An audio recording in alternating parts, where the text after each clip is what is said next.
오늘은 당신은 행복하십니까? 라고 하는 제목으로 함께 은혜를 나누려고 합니다. 세상 사람들이, 우리 예수 믿는 사람들은요, 정말 신비할 정도로 행복에 빠져서 우리가 살아야 정상입니다. 근데 세상 사람들은 우리 그리스도인들에게 이런 얘기를 합니다. 야, 술, 담배 안 먹고 무슨 재미로 사냐? 뭐 이렇게 얘기들 합니다. 저도 사실은 예수 안 믿을 때도 똑같은 생각을 가졌기 때문에 그렇습니다.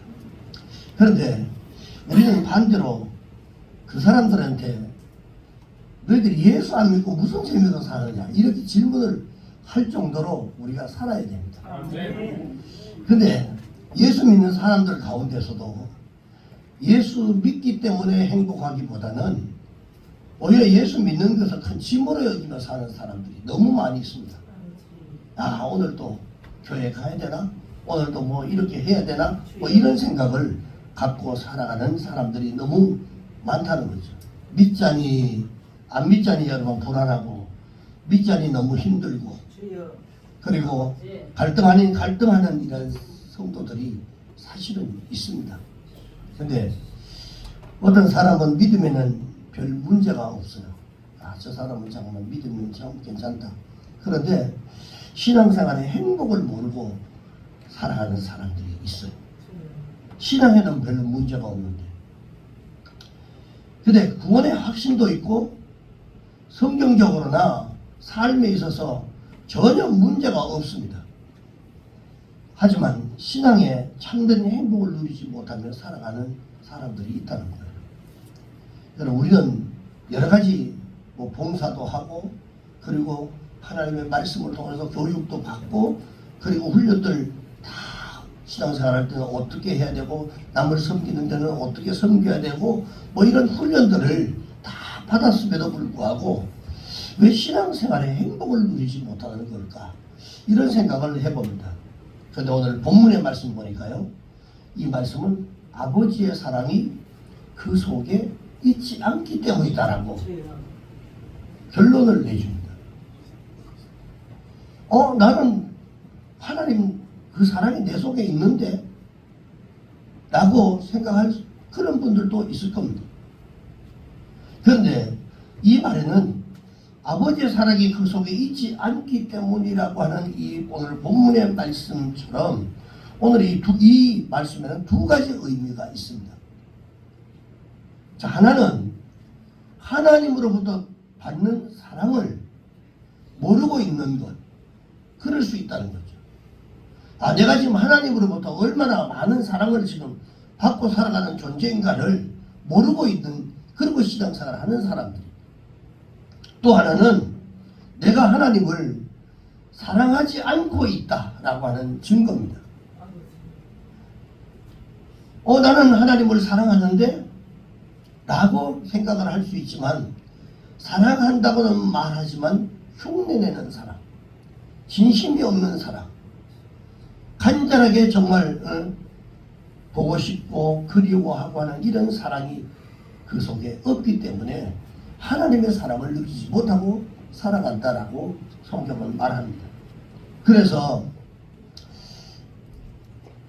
사랑을 여러분 체감하지 못하고 단순히 지식적으로만 알고 신앙생활을 하기 때문에 이 하나님의 사랑을 정말 받고 나면요, 행복해지지 않을 수가 없습니다.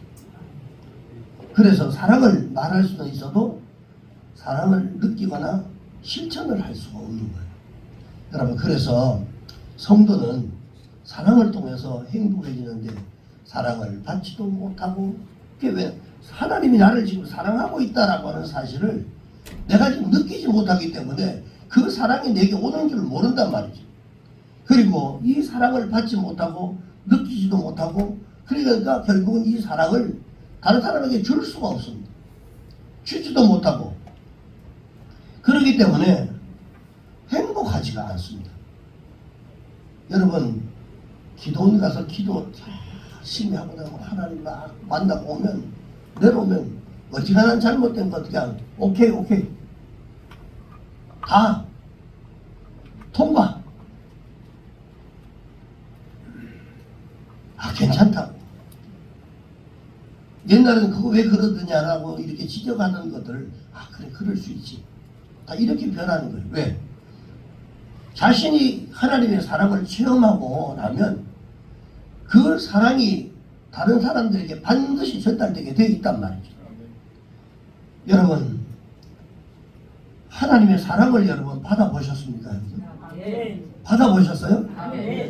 아니면 그 사랑을 여러분 느껴나 보셨습니까? 그렇다면 받은 사랑을 구체적으로 다른 사람에게 난 이렇게 받았다 라고 말할 수 있는가라고 합니다. 내가 하나님 사랑을 난 이렇게 많이 받았어. 그리고 그것만, 그게 전도입니다, 여러분. 받았던 사람, 자기가 느끼고 있는 사람만이 그 사랑을 다른 사람에게 전달해 줄 수가 있는 거예요. 여러분 분명히 기억하시기 바랍니다. 내 마음을 다하고 목숨을 다하고 뜻을 다하여 사랑하라라고 성경은 말씀하고 있습니다. 하나님께서 우리를 100% 사랑하기를 원합니다. 그리고 우리를 사랑하기 때문에 우리 또한 하나님 앞에 100% 여러분 사랑을 보여드리는 것이 마땅한 것입니다. 종이 여러분 두 주인을 섬길 수 없고 신하가 두 왕을 섬길 수가 없고 그리고 남편이 두 아내를 사랑할 수 없는 것처럼 우리는 세상과 하나님을 절대로 겸하여 섬길 수가 없다는 겁니다. 심지어 가족보다도 자녀들보다도 주님을 더 사랑해야 된다고 성경은 어떻게 보면 이기적인 생각이지만 하나님은 분명한 겁니다. 잘된 것, 잘못된 것은 분명히 분명하신 분입니다. 마태복음 10장 37절 보니까 아버지나 어머니를 나보다 더 사랑하는 자는 내게 합당하지 아니하고 그리고 아들이나 딸을 나보다 더 사랑하는 자도 내게 합당하지 아니하다라고 이렇게 말씀하고 있어요. 그런데 세상은 우리가 생각하는 것보다도 굉장히 강력하고 그리고 매력적인 이런 힘으로 우리에게 자꾸 도전해 옵니다. 세상은 육신의 정욕, 안목의 정욕, 이생의 자랑으로 끊임없이 우리에게 도전을 해옵니다. 이것을 오늘 본문 15절에서 무엇으로 얘기하냐면 세상에 있는 것들이다 이렇게 얘기해요. 이게 하나님께로부터 온 것이 아니라 세상으로부터 온 것이다. 자, 이 도전이 여러분 너무나 강력해서 아무도 스스로의 힘으로 이것을 이길 수가 없는 거예요. 그래서 우리는 이것을 이기기 위해서는 하나님의 사랑 그리고 우리에게 주신 그 믿음을 가지고 이 세상을 이겨나가야 되는데 자 그러면 첫째는 이 육신의 정욕이라고 하는 것이 뭐냐? 그래서 바로 소유욕을 얘기합니다. 소유욕. 무엇이니 갖고 싶어하는 게 욕심. 여러분 모든 것을 자꾸 사람은 갖기를 원해요. 가졌음에도 불구하고 또 갖기를 원해요. 하지만 모든 것을 소유했던 이 솔로몬이 전도서 5장 10절에 보니까 은을 사랑하는 자는 은으로 만족하지 못하고 이게 물질을 얘기합니다. 풍요를 사랑하는 자는 소득으로 만족하지 아니하나니 자기가 채워져도 만족함이 없다라고 하는 것입니다. 그리고 그때 가서 이것도 헛되다라고 얘기를 합니다. 자, 그 욕심을 만족시키기 위해서 우리가 일을 하고 그것을 그림자 같다고 성경은 이렇게 말하는데 시편 39편 6절에 보니까 진실로 각 사람은 그림자같이 다니고 헛된 일로 소란하며 그리고 재물을 쌓으나 누가 거둘지 알지 못한다 이렇게 말합니다. 자, 돈과 재물은 절대 우리가 사랑의 대상이 아닙니다. 성경은 돈을 사랑하는 것을 일만하게 뿌리다라고 했습니다. 그러면 뿌리라고 했는데 그럼 이 돈이 나쁜 거냐? 절대로 나쁜 게 아니죠. 하나님이 우리에게 이 세상을 살아가는데 가장 필요한 것들로 물질이라고 했는데 그런데 돈이 나쁜 것이 아니라 사용하는 사람이 잘못 사용할 때 이 물질이 자신을 파멸로 이끈다라고 하는 것입니다. 돈을 잘 써야 된다라고 하는 겁니다. 잘 쓰면 축복이 된다는 거죠. 근데 물질을 하나님의 영광 선한 일로 많이 쓰시기를 주의 이름으로 축복합니다. 그러면 하나님이 계속 채워주셔요.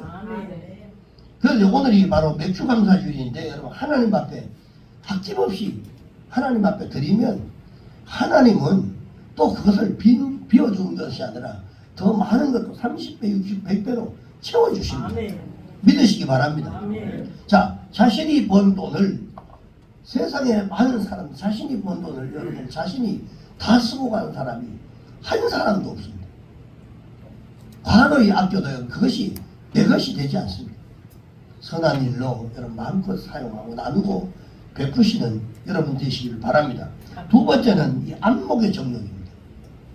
이 안목의 정욕은 쾌락에 대한 이런 욕망을 얘기하는 건데 얼마나 많은 성도들이 이 세상이 주는 이 쾌락에 매여 있는지 모릅니다. 이 쾌락은 우리를 더욱더 여러분 깊은 타락의 세계로 자꾸 유혹을 해갑니다. 노름에서 술로 마약으로 자꾸 이끌어갑니다. 결국은 쾌락의 종착점이 어디냐면 파멸입니다. 파멸. 그래서 여러분 단 한 번의 만족도 기쁨도 평안이 없다. 그런 삶은 절대로 전도서 1장 8절에 보니까 전혀 행복한 것이 없다라고 그렇게 성경은 가르쳐주고 있습니다. 세 번째는 우리는 또한 자신을 드러내어 자랑하려고 하는 것이 우리 인간의 몸에 다 배어 있습니다. 근데 우리가 집착했던 이 재물과 쾌락들을 자꾸 늘여놓고 여러분 자랑을 합니다.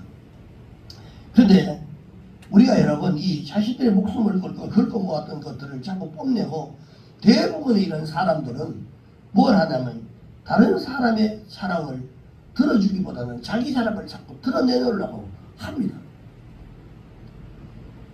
그런데 성경은 그 자랑은 악이다 라고 말씀하고 있습니다. 야고보서 4장 16절의 말씀 보니까 이제도 너희가 허탄한 자랑을 하니 이러한 자랑은 다 악한 것이라 그랬습니다. 여러분 성경이 인정하는 자랑은요 그리스도의 십자가밖에 없습니다. 우리는 십자가로 구원받고 십자가의 보혈로 우리가 정결함을 받고 그리고 제사도 받고 하나님 나라까지 갈 수 있도록 만들어졌던 이 십자가 외에는 자랑할 것이 사실은 없습니다. 그래서 자기가 이 사도 바울도 자기가 가장 고상하게 여겼던 것은 십자가 예수 그리스도가 바로 자기의 자랑거리고 그분을 아는 것이 자꾸 알아가는 것이 가장 고상한 것이라고 대답을 한 겁니다. 자, 우리는 이 소유와 쾌락과 자랑에 대한 이 욕망에 자신을 자꾸 빼앗기게 되는데 여러분 행동이 잘못되기 전에 뭐가 잘못되냐면 먼저 마음이 잘못되는 거예요. 내가 행동하기 전에. 그리고 행동보다 마음과 생각이 먼저 잘못된 길로 자꾸 빠진다는 거예요. 그래서 우리가 아름답고 좋은 생각들을 우리가 가지고 신앙생활을 해야 됩니다.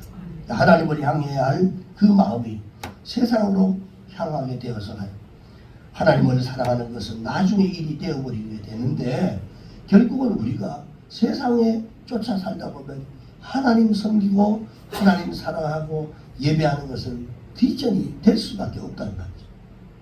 그 결과 끝에 가서 뭐가 오냐면 조금씩 타락의 길로 빠져들어 갈 수밖에 없습니다. 그래서 하나님의 사람이 모세가 광야의 생활을 다 끝내고 젖과 꿀이 흐르는 약속의 땅 가나안 땅으로 들어갈 때에 더욱더 그가 긴장을 했습니다. 신명기 8장 12절에 17절 우리 한번 다 같이 읽어봅시다. 시작. 내가 배부르고 아름다운 집을 짓고 거주하게 되면 또 내 소와 양이 번성하여 내 은금이 증식되며 내 소유가 풍부하게 될 때에 내 마음이 교만하여 내 하나님 여호와를 잊어버릴까 염려하노라. 여호와는 너를 애굽 땅 종되었던 집에서 이끌어내시고 그리고 계속 읽습니다. 시작.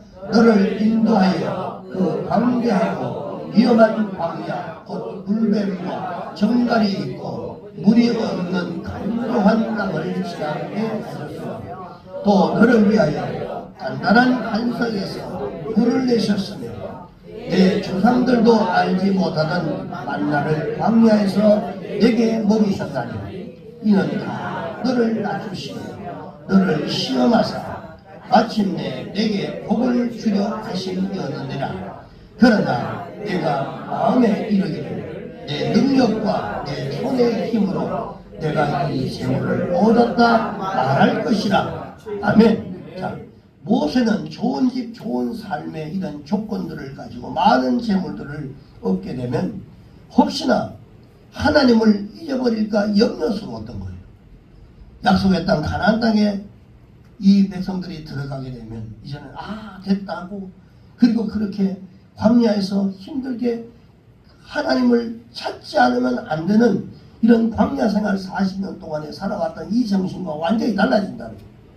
우리가 삶이 좀 좋아지면요, 넉넉해지면 항상 하나님이 멀리 있어요.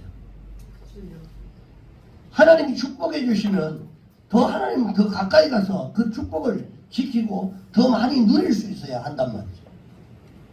그런데 우리가 꼭 여유가 생기면 하나님은 제2선에 있고 세상 가운데 내가 하는 일이 우선이 됩니다. 우리가 이런 부분들을 잘 살펴야 됩니다. 그래서 모세가 가장 염려했던 부분들이 바로 이 부분인데, 고통 때문에 여러분 신앙을 떠나기보다는요, 풍성한 어떤 삶의 조건 때문에 아니면 마음의 여유가 주어질 때 신앙을 떠나는 사람들이 너무 많이 있습니다. 저는 여러분들이 절대로 그러지 않기를 주의 이름으로 축원합니다. 아멘. 여러분, 주어질 때 신앙을 떠나는 이런 사람들은요, 주지 않으면 훨씬 더 그 전에 벌써 다 떠나는 사람들. 그래서 롯의 아내도 그랬고, 삼손도, 가룟 유다도, 그리고 데마도, 후메네오도, 알렉산더, 니골라도 다 여러분 그랬습니다. 성경에 있는 인물들이 하나님을 멀리하고 떠났던 사람들이 너무 많이 있어요. 여러분, 세상을 사랑해서 세상을 쫓지 마시고 주님께서 사랑하신 이웃에게 사랑의 마음을 쏟기를 주의 이름으로 축복합니다. 돌아보고, 우리 기도해도, 장로님 기도해도 이웃을 돌아보고 연약한 자, 아픈 자에게 여러분 그런 사람을 돌아보는 그런 교회가, 그리고 그런 성도가 되어야 할 줄로 믿습니다. 그리고 감사의 마음을 하나님 앞에 늘 드리시길 바랍니다. 교회는 성도들이 하나님의 사랑하고 하나님께 감사하고 그리고 이웃을 사랑하도록 만든 곳이 바로 이 교회입니다. 그렇지 아니하면 신앙생활의 행복을 절대로 맛볼 수가 없습니다. 교회에서 여러분 행복하지 않으면 바깥에 나가서 뭔 행복이 있겠어요? 힘들고 어려우면 교회에서 하나님 앞에 부르짖고 기도하고, 찬양하다 보면 내 속에 있는 것들을 다 털어내는 기도하고, 그래서 힘을 얻는 것이 바로 이 예배고 이 교회입니다. 그런데 여러분, 스폴전이 이런 얘기를 합니다. 별빛만한 것을 감사하면 달빛만한 것을 주신다 그랬어요. 그리고 달빛만한 것을 감사하면 햇빛만한 것을 준다, 이렇게 얘기했어요. 그래서 감사가 계속되는 생활이 우리가 되어야 되면 하나님이 더 감사할 조건들을 많이 만들어 주시고, 여러분 우리에게 축복의 삶, 행복한 삶을 살아갈 수 있도록 만들어 주신다라고 하는 겁니다. 여러분, 오늘이 무슨 주일입니까? 맥주 감사 주일입니다. 이스라엘 민족들이 430년 동안의 애굽의 노예 생활에서 해방을 받았습니다. 그러나 가나안 땅에 들어가기 전 40년 동안 광야에서 이스라엘 백성들의 생활이라고 하는 것은 고난의 연속이었습니다. 너무 힘들고 어렵고, 그리고 그 중에서도 어려운 것이 바로 뭐냐면 양식을 구하는 것입니다. 여러분, 하나님께서 만나를 주셨습니다. 그런데 매일 하루 분량밖에는 주지 않았습니다. 이틀 분량을 거둬들이면 하루 분량은 벌레가 나고 썩어서 먹지 못하게 만들었어요. 내일 먹을 것이 없어가지고 언제나 광야 생활하면서 불안했어요. 우리도 다 옛날 보면 어렵고 힘든 시절 지나가면서 내일 염려하고 걱정하고 뭐 이랬을 때가 다 있을 줄 압니다.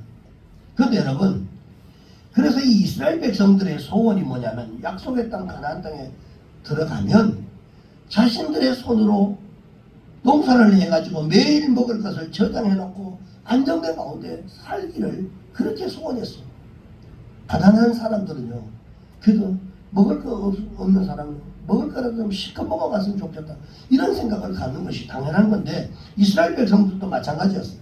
그런데 드디어 40년 광야 생활을 다 마치고 가나안 땅에 들어가서 지파별로 다 땅을 전부 다 분배를 받습니다. 그리고 그 땅에 씨를 뿌리고 그리고 곡식을 거둘 시기가 되어가지고 보리와 밀을 거두게 됐는데, 그때 그들이 애굽에서 노예 생활하면서 자기들을 구원해 주신 하나님 앞에 감사하게 될 수밖에 없는, 이런 감사할 수밖에 없는 이런 마음이 들었어요.